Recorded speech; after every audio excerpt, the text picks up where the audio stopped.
l'image que l'on a de Cléopâtre est souvent une image qui vient directement de la propagande romaine. Un TV5 Monde en 30 avant notre ère aurait pu dire « On apprend ce matin qu'on a trouvé le cadavre de Cléopâtre étendu sur son lit. Près d'elle se trouvait Marc-Antoine qui avait raté son suicide. Les deux coupables ont enfin quitté le monde. Octave va pouvoir régner sur la Méditerranée. » Et cela est juste car Cléopâtre, pendant 20 ans, s'est opposée au pouvoir des Romains. Elle a perverti Jules César, elle a perverti Marc-Antoine. Enfin, cette prostituée mérite de ne plus être. C'était la propagande romaine. Et donc, on a, au fond, couvert Cléopâtre de ces injures. Prostituée, femme redoutable, cruelle, etc. Cléopâtre était en réalité, c'est une analyse qu'on a fait. On a fait une enquête et on découvre en fait que Cléopâtre, pendant 1000 ans, a disparu de l'histoire. Elle réapparaît avec la Renaissance et les artistes de la Renaissance, qui sont des malins, utilisent les textes romains qui traitent mal de Cléopâtre, car Octave voulait se venger, pour transgresser les interdits de l'Église catholique, etc. Et donc, on montre le sein, on dénude la femme, et tout ça est couvert par les textes antiques. Et l'Église catholique, comme les rois, n'y trouve rien à redire. Et donc, c'est comme ça que peu à peu, Cléopâtre devient un personnage qui est créé par les artistes, les écrivains, le grand Shakespeare, et puis ensuite les comédiennes, et puis ensuite le cinéma. Ça devient une légende, ça devient un mythe, et aujourd'hui, elle est devenue une icône car elle est moderne. Alors, au-delà de l'apparence, hein, parce que c'est quand même une femme stratège, quels étaient les principaux défis politiques auxquels elle a dû faire face ? Bien, comme aujourd'hui, le monde était en bouleversement total. C'est pour ça que nous faisons cette exposition. Elle est contemporaine. La Méditerranée a basculé sous le joug romain. Elle était moitié orientale, moitié romaine.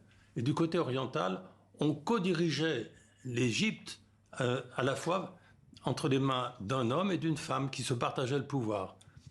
Du côté romain, seuls les hommes avaient le pouvoir, les femmes étaient exclues. Rome l'emporte, et donc pendant 2000 ans, les femmes sont exclues du pouvoir en Europe. Et elle était effectivement entre les deux, entre ces deux mondes. Elle était à la fois l'un et l'autre, le représentant de l'un et de l'autre. Oui, parce qu'elle s'est alliée avec les Romains.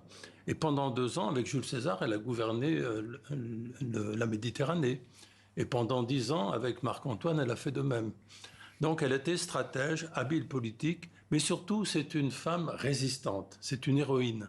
C'est la première femme d'État qui préfère se suicider plutôt que de se rendre.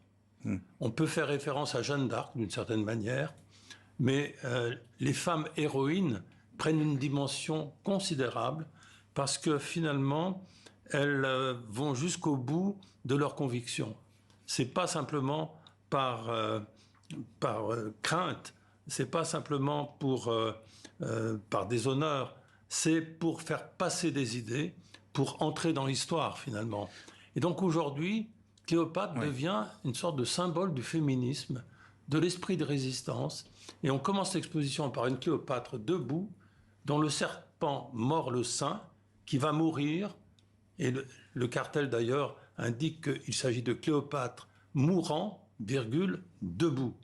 Et c'est cette Cléopâtre debout, résistante, que nous mettons en exergue. Alors vous avez parlé d'une enquête, donc vis-à-vis de l'aspect historique, est-ce qu'il y a une part, est-ce que vous avez laissé une part aussi à la fiction dans cette exposition ? Bien sûr, parce que Cléopâtre n'est pas une seule identité. Il y a des centaines de Cléopâtres. Chacun a en soi sa propre Cléopâtre, oserais-je même dire aujourd'hui. Et donc les cinéastes ont montré des Cléopâtres très différentes.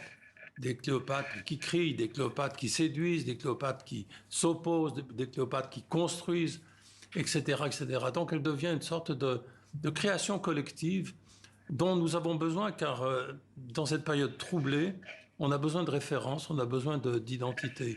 Et là, les racines égyptiennes sont vraiment fondamentales. Elles remontent à 4000, 5000 ans.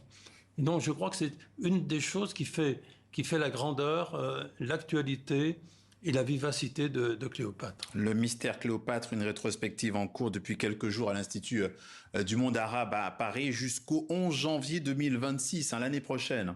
Nous recevions Claude Mollard, commissaire général de l'exposition. Merci d'être passé par le journal de TV5 Monde.